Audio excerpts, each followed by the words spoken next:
कृषि से विज्ञान जुड़े तो तकनीकों का ज्ञान मिले, खेतों की तस्वीरों में हरियाली का रंग भरे, किसानों की तकदीरों में खुशहाली का संग रहे।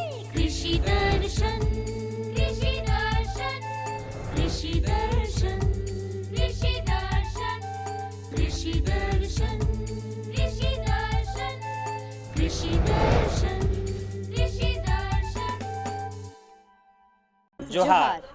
कृषि दर्शन कार्यक्रम में सब किसान मन के और सुनवैया देखवैया सब भाई बहन मन के जतु भाई बटले बहुत बहुत जोहार। और आप सभी को और आपको भी प्यारा नमस्कार। तो भाई देखो हमरे कर कार्यक्रम तो शुरू हो जाए है। कार्यक्रम बिल्कुल। शुरू से पहले हमरे का करीला? कार्यक्रम शुरू से पहले हम ये करते हैं कि हम आपको फटाफट दिखाते हैं कृषि समाचार। नमस्कार, कृषि समाचार में आपका स्वागत है। आपके साथ मैं हूं सबा गुलरेज। आइए देखते हैं आज कृषि समाचार में क्या है खास। कुसमी और रंगीनी लाह का न्यूनतम समर्थन मूल्य तय। विश्व में सबसे अधिक खेती पर आबादी की निर्भरता भारत में। पहली और गहरी जुताई के लिए कारगर है मोल्ड बोर्ड हल। और अब समाचार विस्तार से।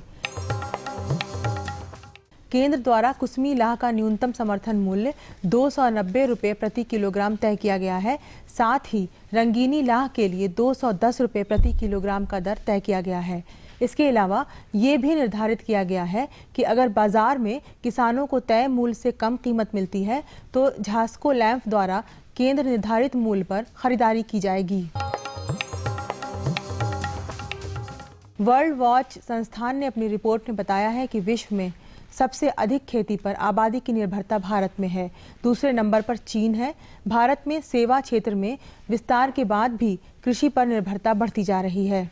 देश में खेती में लगी आबादी में वर्ष 1980 से 2011 के बीच 50% की भारी वृद्धि हुई है, जो इस दौरान किसी भी देश के लिए सर्वाधिक है। वहीं चीन में खेती पर निर्भर आबादी में 33% की वृद्धि हुई है, जबकि अमेरिका में कृषि से जुड़ी आबादी में 37% की कमी आई है।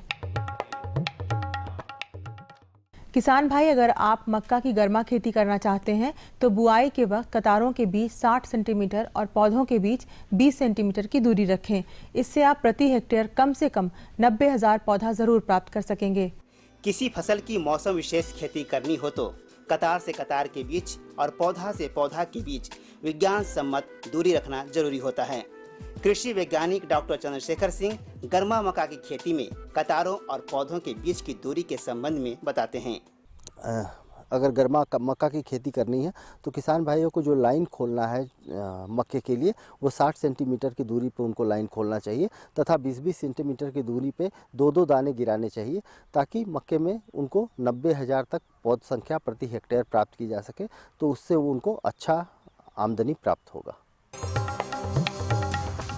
राज्य के किसान गुलाब फूल की व्यावसायिक खेती करके अच्छी आमदनी प्राप्त कर सकते हैं। गुलाब के बेहतर पैदावार के लिए फर्स्ट रेड सुपरस्टार, नोबलिस रक्तगंधा, मोंटेजुमा या ग्लेडियट नामक उन्नत प्रभेद लगाएं। गुलाब के पौधे से कई वर्षों तक फूल मिलता रहता है। इस दृष्टिकोण से अन्य फसलों के बनिस्पत गुलाब की खेती किसानों के लिए ज्यादा लाभकारी होता है। राज्य के जो किसान गुलाब की खेती करना चाहते हैं वह इस फसल से ज्यादा उपज प्राप्त करने के लिए गुलाब के उन्नत प्रभेद फर्स्ट रेड, नोबिलियस सुपरस्टार, रक्तगंधा, मोंटेजुमा या ग्लेडिएटर लगाएं। इनकी उत्पादन क्षमता 2 से 3 लाख फूल प्रति हेक्टेयर प्रति वर्ष है। जो किसान अपनी खेत की पहली गहरी जुताई करना चाहते हैं वो इस काम के लिए मोल्ड बोर्ड हल का इस्तेमाल कर सकते हैं। इसमें 10 सेंटीमीटर चौड़ा फॉल लगा होता है। इसकी कार्य क्षमता 40 से 50 डिसमिल प्रतिदिन है। चलिए मिलते हैं उस सफल किसान से जो गुणवत्तापूर्ण उपज प्राप्त करने के उद्देश्य से मिट्टी की प्राकृतिक गुणवत्ता बरकरार रखने की पूरी कोशिश करते हैं। एक किसान है जो यह भली भांति जानते हैं कि मिट्टी में मौजूद विभिन्न पोषक तत्वों की मात्रा और उसकी उर्वरा शक्ति वर्षों बरस तक गुणवत्तापूर्ण उपज और अधिक मात्रा में उपज दिला सकता है। इनकी यही सोच इन्हें मिट्टी की प्राकृतिक उर्वरता बनाए रखने के लिए प्रेरित करता है। तो आइए इनसे मिलते हैं। हाँ तो हमारा ही खेती बाड़ी से ही पढ़ाई लिखाई बाल बच्चा का ही इसी से हमारा पूरा हो जाता है और पढ़ाई लिखाई हो जाता है। सब घर का भी खाना पीना हर चीज़ का पूरी हो जाता है। हाँ, शादी ब्याह का भी ही सब खेत परिवार से हो जाता है। हाँ, खेती ही से ही पूरा हम कार्य कर लेते हैं और खुशहाल हैं अभी। और अब एक नज़र राज्य के 5 प्रमुख शहरों के मौसम के मिजाज पर।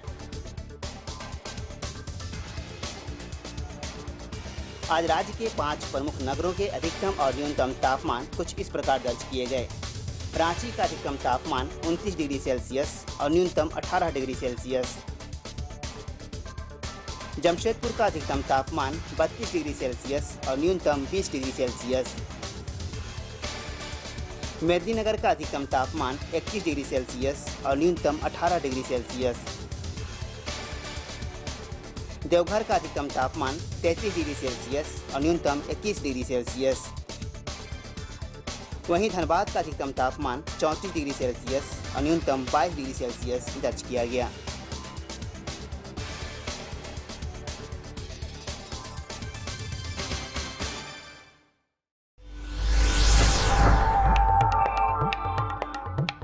और अब मंडी भाव में आइए नजर डालते हैं अनाजों के भाव पर। आज कृषि उत्पाद बाजार समिति पंडरा रांची में विभिन्न खाद्यान्नों के थोक भाव कुछ इस प्रकार दर्ज किए गए। चावल मोटा 1900 रुपये से 2100 रुपये, चावल मध्यम 2400 रुपये से 2600 रुपये, चावल उत्तम 3400 रुपये से 3800 रुपये, गेहूँ 1700 रुपये से 1800 रुपये, चना 3300 रुपये से 3600 रुपये, दाल अरहर 5500 रुपये से 6500 रुपये, दाल मसूर 4500 रुपये से 5200 रुपये, दाल चना 3800 रुपये से 4000 रुपये, सरसों तेल 8800 रुपये से 9200 रुपये, चीनी 3000 रुपये से 3100 रुपये, आलू 700 रुपये से 800 रुपये और प्याज 900 रुपये से 1000 रुपये प्रति क्विंटल रहा।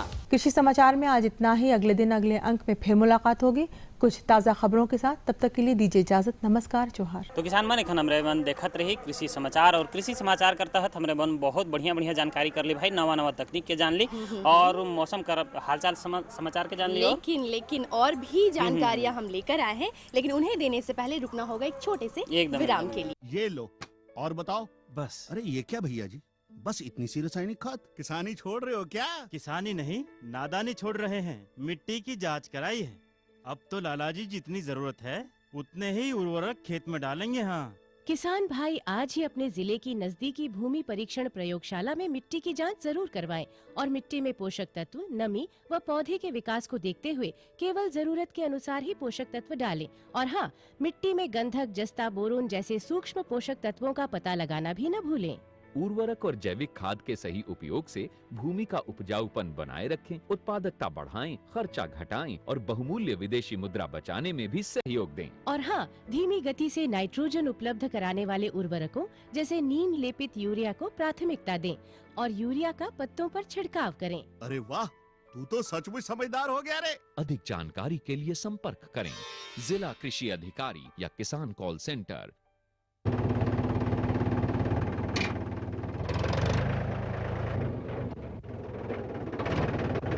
अरे हरकू वाह, बीज, कीटनाशक और आज खाद भी।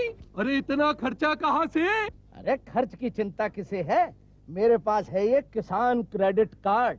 कार्ड? अरे बैंकों द्वारा जारी इस कार्ड से किसान उसकी सीमा तक की रकम कभी भी बैंक से निकलवा सकता है और खेती बाड़ी की सामग्री कभी भी खरीद सकता है। कर्ज के झंझट से भी छुटकारा और तो और बिजली के बिलों का भुगतान, डीजल इससे खरीदना और आसान हो गया है। तो हर को भैया एक कार्ड मेरे लिए भी। किसान क्रेडिट कार्ड के लिए नजदीकी बैंक से संपर्क करें और पाएं ढेर सारे लाभ। खुशबू की फुहार में, स्वाद की बहार में, तरक्की की तानों में, खिलती मुस्कानों में, हरे भरे पौधों में, बड़े बड़े सौदों में, मधुर भिनभिनाहट में, खुशियों की आहट में। NHM बागवानी मिशन, हमारी चाहत, आपकी मुस्कुराहट।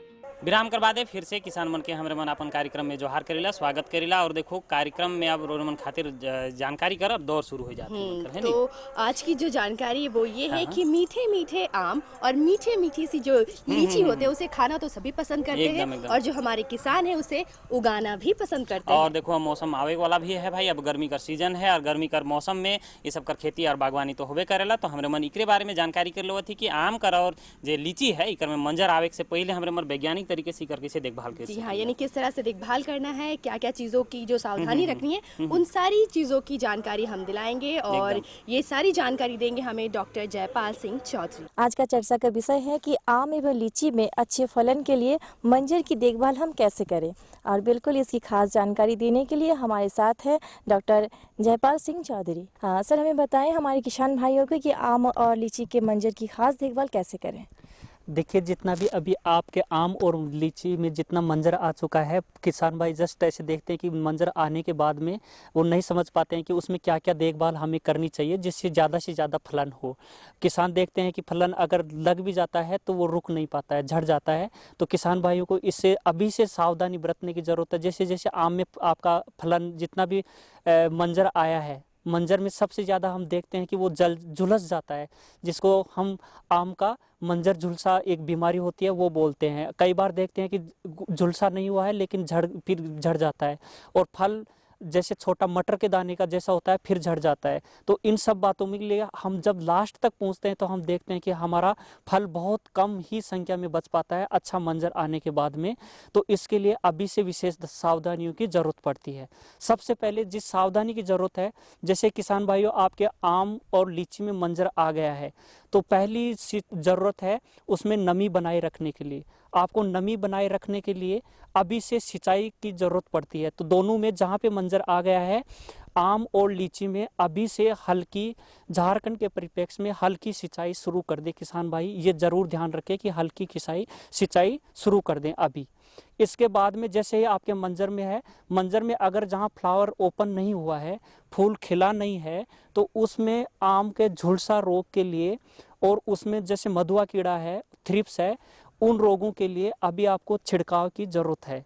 तो छिड़काव के लिए किसान भाइयों को ये सलाह दी जाती है कि 1 ग्राम बाविस्टिन को 1 लीटर पानी में और 1 ग्राम कॉन्फिडोर को 3 लीटर पानी में मिला करके, जैसे 10 लीटर पानी में 10 ml आपका बाविस्टिन हो जाएगा और 3 ml कॉन्फिडोर मिला करके एक छिड़काव अभी मंजर पे गिरें, जिससे आपका मंजर झड़ने की समस्या से आप निजात पाएंगे।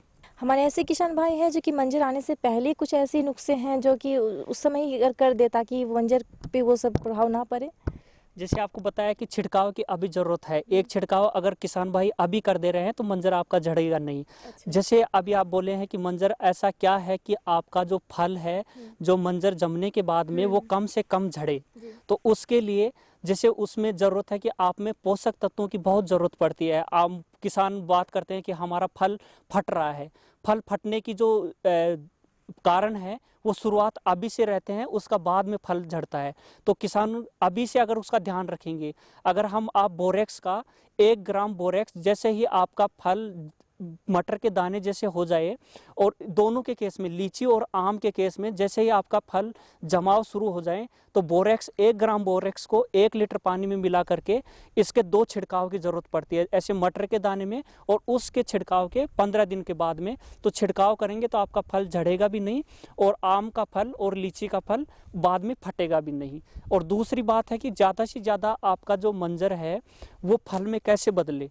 तो किसान भाई जैसे मोस्टली देखते हैं कि फल जमाव ज़्यादा हो, इसके लिए अगर हम एक प्लानोफिक्स, जैसे ही आपका फल परागण हो गया है और फल जम गया है तो एक छिड़काव प्लानोफिक्स के लिए डोज है कि 1 ml प्लानोफिक्स को 5 लीटर पानी में मिला करके एक छिड़काव फल जमने के बाद में वहाँ पे करें, जब आपका फल बहुत छोटी साइज में हो उससे, तो आपका फल बाद तक झड़ेगा नहीं। इससे फल झड़ना और फल फटना दोनों से निजात मिलेगी इससे। लेकिन कभी कभी ऐसा भी होता है, बहुत अच्छी देखभाल के बाद भी है कि तापमान या फिर जलवायु का जो प्रभाव भी पड़ता है उसमें भी नुकसान आती है, तो उस दौरान किसान भाई किस बातों का ध्यान रखेंगे?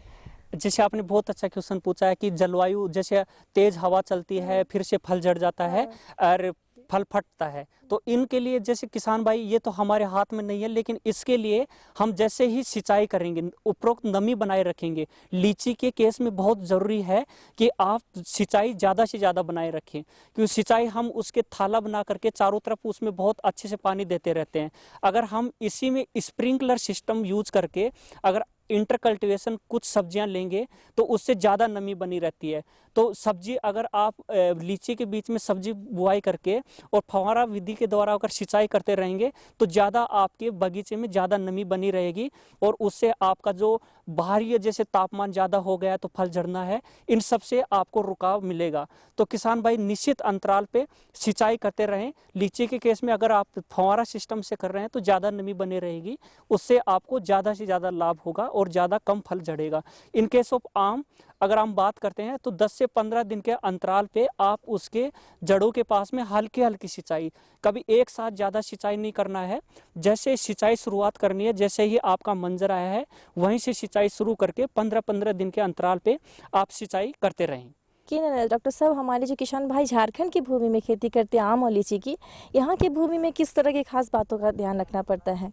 जैसे भूमि में अभी मैंने बताया कि जैसे पोषक तत्वों की कमी अगर बाद में होती है तो हमारा फल झड़ता है, तो इसके लिए हमें पहले से सावधानी की ज़रूरत है।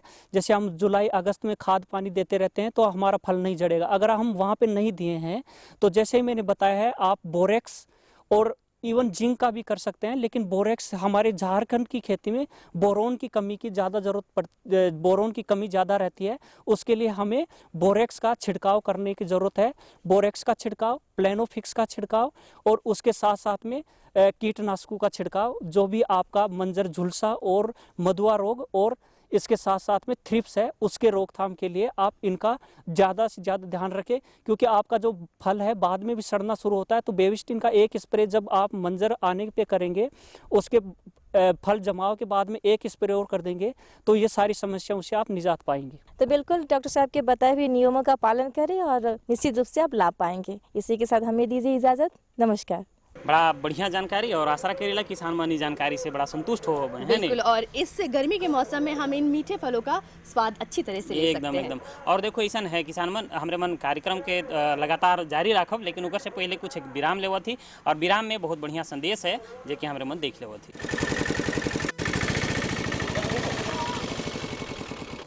प्रणाम मास्टर जी। हाँ, प्रणाम। क्या बात है बिरजू, बहुत उदास नजर आ रहे हो? हाँ, शहर कमाने जा रहा हूँ, नहीं तो खाऊंगा क्या? मगर तुम्हारे पास तो काफी जमीन है। मगर सब बेकार मास्टर जी। बरसात में भगवान भरोसे थोड़ा बहुत खेती हो जाता है, बाकी दिन तो खेत पड़ते ही रहता है ना, और खेतों को तो भरपूर पानी चाहिए। अरे बिरजू, पानी खेतों को नहीं फसलों को चाहिए। मतलब ये कि सूक्ष्म सिंचाई विधि अपनाकर यदि सिंचाई की जाए तो 30 से 50% पानी की बचत की जा सकती है। सूक्ष्म सिंचाई पद्धति ये क्या है? सूक्ष्म सिंचाई पद्धति यानी टपक विधि या स्प्रिंगवेल सिस्टम। मगर देखो बिरजू, अगर मगर कुछ नहीं, किसानों के लिए सरकार के द्वारा अनुदान और बैंक ऋण की सुविधा भी उपलब्ध कराई जा रही है। सच 100% सच। और खुशियों की गारंटी। और आज की हमारी दूसरी वाली जो जानकारी है वो ये है कि गर्मा मक्का की जो खेती है वो कैसे की जाए, किन किन बातों का ख्याल रखा जाए, ये सारी जानकारी हम देने वाले हैं। देखो हमरे मन कर जो झारखंड प्रदेश है, इकर में हमरे मन सब तरह कर खेती करेला, सब्जी कर खेती करेला, बागवानी खेती करेला, तो मक्का कर भी खेती बढ़िया होवेला हमरे मन। जी हाँ, और साथ ही हमारे विशेषज्ञ हमसे जुड़ चुके हैं और वो बताएंगे कि किस तरह से क्या क्या देखभाल करनी चाहिए गर्मा मक्का के विषय और जानकारी हमरे मन के देवत है डॉक्टर CS सिंह, तो हमरे मन जानकारी कर लेवत है। फरवरी का समय है और ये समय बहुत ही अनुकूल है गर्मा मक्का की फसल के लिए। जो किसान भाई गर्मा मक्का को लगाना चाहते हैं उनके लिए विशेष जानकारी लेकर आई हूँ और आज हमारे साथ विशेषज्ञ के तौर पर मौजूद हैं BAU के कृषि वैज्ञानिक। किसान भाइयों, सबसे पहले हम ये जान लें कि गर्मा मक्का की खेती के लिए इस वक्त में क्या क्या कार्य आप कर सकते हैं। जिन किसान भाइयों को गर्मा मक्का की खेती करना है उनको पहले ध्यान में रखना चाहिए कि उनके पास सिंचाई का उचित प्रबंध होना चाहिए। झारखंड राज्य गर्मा मक्का की खेती के लिए बहुत ज़्यादा उनके लिए यहाँ पे मक्का को तीनों सीज़न में लगाया जा सकता है। तो अगर जो किसान भाई गर्मा मक्का के लगाना चाहते हैं वो फरवरी के इस महीने में गर्मा मक्का की बुआई कर सकते हैं। और किसान भाइयों को चाहिए कि इसके लिए जो गर्मा मक्का लगाना चाहते हैं वो उपयुक्त प्रभेद को चुन लें तथा खेत की तैयारी करके सही समय पे गर्मा मक्का की बुआई कर दें। आइए हम ये भी जान लें कि उन्नत प्रभेद मक्का की कौन कौन सी हो सकती है।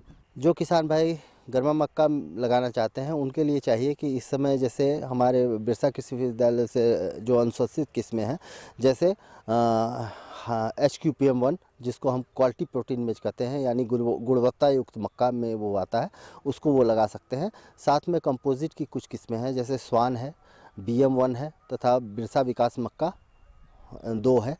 इन किस्मों को आप लगा सकते हैं। बाज़ार में भी कुछ किस्में जैसे बायो 9681, प्रो 311 ये किस्में उपलब्ध हैं जिनको किसान भाई लगा के अच्छा मुनाफा प्राप्त कर सकते हैं। तो इसके बाद अहम बात ये होती है कि मिट्टी की तैयारी कैसे करें, खास करके झारखंड जहाँ पर कि अलग अलग जगहों पर मिट्टी की जो स्थिति होती है वो अलग अलग होती है। तो ऐसे में खेती की तैयारी मक्का के लिए हम कैसे कर सकते हैं? किसान भाई जो लगाना चाहते हैं मक्का, उनको चाहिए कि पहले 2 से 3 जोताई करके पाटा चला के खेत तैयार कर लें। कई बार ऐसा भी होता है कि इस मौसम में बहुत ज़्यादा बारिश हो जाती है, इसलिए खेत के चारों ओर उनको जल निकासी का अच्छा प्रबंध कर लेना चाहिए ताकि अधिक बारिश होने पे जो ज़्यादा जल हो वो खेत में से निकल जाए तथा जल जमाव की स्थिति न पैदा होने पाए। खेत की तैयारी करते समय ही किसान भाइयों को चाहिए कि वो मिट्टी की जांच करवा लें। अगर मिट्टी की जांच करवा लेते हैं और सूक्ष्म तत्वों की कमी पाई जाती है तो उन सूक्ष्म तत्वों को भी फसल उत्पादन के समय देना चाहिए ताकि उसका उत्पादन प्रभावित न हो और किसान भाइयों को अच्छा उत्पादन मिल सके। अगर खेत में एसिडिटी की मात्रा ज़्यादा है तो किसान भाइयों को लाइम का प्रयोग करना चाहिए। चूना जो बाज़ार में उपलब्ध है, 3 क्विंटल जो वो लाइम खोलेंगे मक्के की, उसमें 3 क्विंटल लाइम फरों में उनको डालना चाहिए। इससे क्या होगा, उनका जो pH मान है मृदा का वो अम्लीय से 7 pH पे चला आएगा और उनको अच्छा उत्पादन प्राप्त होगा। अब हम ये भी जान लें कि क्या मिट्टी में और जब बुआई करेंगे उस वक्त उर्वरक की आवश्यकता होगी? किसान भाइयों को चाहिए कि 5 से 10 टन कंपोस्ट सड़ी गोबर की खाद अगर उनको मिल जाती है तो खेत की जिस समय जुताई कर रहे हैं बुआई से 15 दिन पहले ही उसको खेत में अच्छी तरह से मिला लें ताकि वो सड़ के अच्छा मात्रा में न्यूट्रिएंट पौधे को उपलब्ध करा सके। साथ में अगर किसान भाई जब गर्मा मक्का लगा रहे हैं तो उनको 150 किलोग्राम नत्रजन, 60 किलोग्राम स्फूर तथा 40 किलोग्राम पोटास की मात्रा गर्मा मक्का में उनको प्रयोग करना चाहिए। किसान भाइयों को चाहिए कि जो नत्रजन की 1/3 मात्रा है उसको उनको चाहिए कि बुआई के समय तथा स्फूर तथा पोटास की पूरी मात्रा उनको बुआई के समय दे देनी चाहिए। बची हुई 2/3 मात्रा को 2 भाग में बांट के किसान भाइयों को 1/3 भाग जब पौधा घुटने के आकार का पहुंच रहा है उस समय पौधे में प्रयोग करना चाहिए। ये 30 दिन तक पौधा उस अवस्था में पहुंच जाता है तो और जो बचा हुआ 1/3 भाग है उसको पौधे में जब नर मंजरी निकलने लगती है, क्योंकि उस समय पौधे को सबसे ज़्यादा नाइट्रोजन की ज़रूरत होती है और इसलिए 1/3 मात्रा किसान भाइयों को चाहिए कि वो नर मंजरी जब निकल रहा है उस समय उनको प्रयोग करना चाहिए। अगर इस तरह से वो प्रयोग कर रहे हैं तो इससे क्या होता है कि जो नाइट्रोजन चूँकि इतना ज़्यादा मोबाइल न्यूट्रिएंट में आता है कि वो अगर हम एक बार में डाल रहे हैं तो पौधे को पूरी तरह से नहीं मिल पाता है, तो अगर हम उसको टुकड़ों में दे रहे हैं तो पौधे को बहुत ज़्यादा मात्रा में उपलब्ध होगा और उनको किसान भाइयों को अच्छा उत्पादन प्राप्त होगा। तो आइए अब हम ये भी जान लें कि खेतों में खरपतवार का नियंत्रण हम कैसे कर सकते हैं। गर्मा मक्का में और रबी मक्का में साधारणतः जो खरपतवार की समस्या है वो कम होती है, जबकि खरीफ में ये बहुत ज़्यादा होती है। लेकिन खरपतवार से 30 से 40% तक उत्पादन में गिरावट हो सकती है। तो किसान भाइयों को चाहिए कि खरपतवार की समस्या से निजात पाने के लिए किसान भाइयों को बाज़ार में एट्राजीन नामक एक केमिकल है जो रासायनिक केमिकल है वो उपलब्ध है। तो किसान भाइयों को चाहिए कि बुआई के 1 से 2 दिन के बाद उस एट्राजीन नामक केमिकल का प्रयोग करें, जिससे क्या होगा कि उनको खरपतवार की समस्या से शुरुआती 30 से 40 दिन तक निजात मिल जाएगी और पौधे का तब तक अच्छी बढ़ोतरी हो जाती है। उसके बाद अगर खरपतवार निकल भी रहे हैं तो उनसे मक्के की फसल को कोई ज़्यादा हानि नहीं होती है।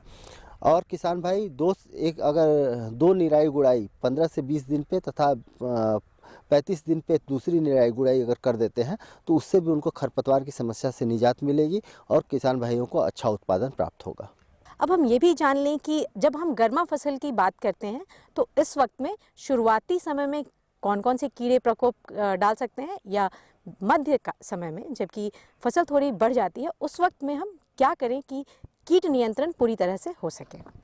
यहाँ पे जो हम मक्के की फसल लगाते हैं उसमें काइलों का प्रकोप बहुत ज़्यादा होता है, खासकर खरीफ के मौसम में। लेकिन ये जो तना भेदक कीट है ये आपको मक्के की फसल को बहुत ज़्यादा नुकसान पहुँचाता है। इसलिए किसान भाइयों को चाहिए कि जब पौधे मक्का की फसल में 4 पत्ती निकलती है उस समय कार्बोफ्यूरान ग्रैन्यूल्स के 8 से 10 दाने पौधे के गाभा में डालने चाहिए। अगर पौधा उससे ज़्यादा बड़ा हो गया है और उसका प्रकोप फिर भी दिखाई देता है तो इमिडाक्लोरोपिड नामक एक दवा है जो बाज़ार में उपलब्ध है। किसान भाई उसका 2 ml प्रति लीटर पानी में घोल के अगर छिड़काव कर रहे हैं तो इस कीट से मक्के की फसल को बचा सकते हैं और उनको अच्छा आमदनी प्राप्त हो सकता है। जी, मक्का जो है वो एक अच्छे पोषक तत्वों वाला फसल है। ऐसे में उसकी जो उपज होती है उस पर खास करके विशेष ध्यान देने की आवश्यकता होती है। आशा करती हूँ कि जो किसान भाई हैं वो हमारे विशेषज्ञ द्वारा दी गई जानकारी को काफ़ी अच्छे से अपनाएंगे और लाभान्वित होंगे। तो आपका बहुत बहुत धन्यवाद। नमस्कार। बड़ा बढ़िया जानकारी है। देखो हमरे पहले जान ली बागवानी खेती कर बारे में, बागवानी खेती में आम और लीची कर खेती कर बारे में, और मक्के की खेती के बारे में बढ़िया। और देखो हमरे का कार्यक्रम में तो बढ़िया बढ़िया जानकारी होबे करेला किसान मन, लेकिन रोरे मन कार्यक्रम देख के किसान रोरे मन के लागलक, रोरे मन अपन सुझाव कैसे भेजब उकर ले हमरे मन के पता लिखा है। जी हाँ, तो जल्दी से लिख लीजिए हमारा पता है कार्यक्रम कृषि दर्शन, कृषि प्रकोष्ठ द्वारा केंद्र निदेशक, दूरदर्शन केंद्र, रातू रोड, रांची। पिन संख्या 834001। तो किसान मन रोरे मन कार्यक्रम देख के बड़ा संतुष्ट हो। लेकिन काइल रोरे मन के का जानकारी है से भी तो बता देना जरूरी है। जिस तरह से हमने आपको आज जानकारी दी खट्टे मीठे आम और लीची के बारे में, आप कल भी ये जानकारी ले सकते हैं। फोन इन कार्यक्रम है जहां आप फोन कर सकते हैं, टोल फ्री नंबर है जिसमें आप कॉल कर सकते हैं और बिना किसी शुल्क के आप अपनी जानकारी डायरेक्ट ले सकते हैं। एकदम तो रोरे मन भूलब ना, और ये कार्यक्रम है से रोरे मन के देखना है और फोन करके रोरे मन की कर बारे में जानकारी करना है। रोरे मन के निःशुल्क की कर बारे में जानकारी देवें। विशेषज्ञ मन जे हमरे मन संगे रहे जुड़ल है। बस कीजिए, आप जाने का वक्त हो गया है। जल्दी से हम इन्हें नमस्कार करते हैं और जल्दी से घर चलते हैं। एकदम तब तक के लिए हमरे दुयोजन के लगे तब विदा दो। जोहार।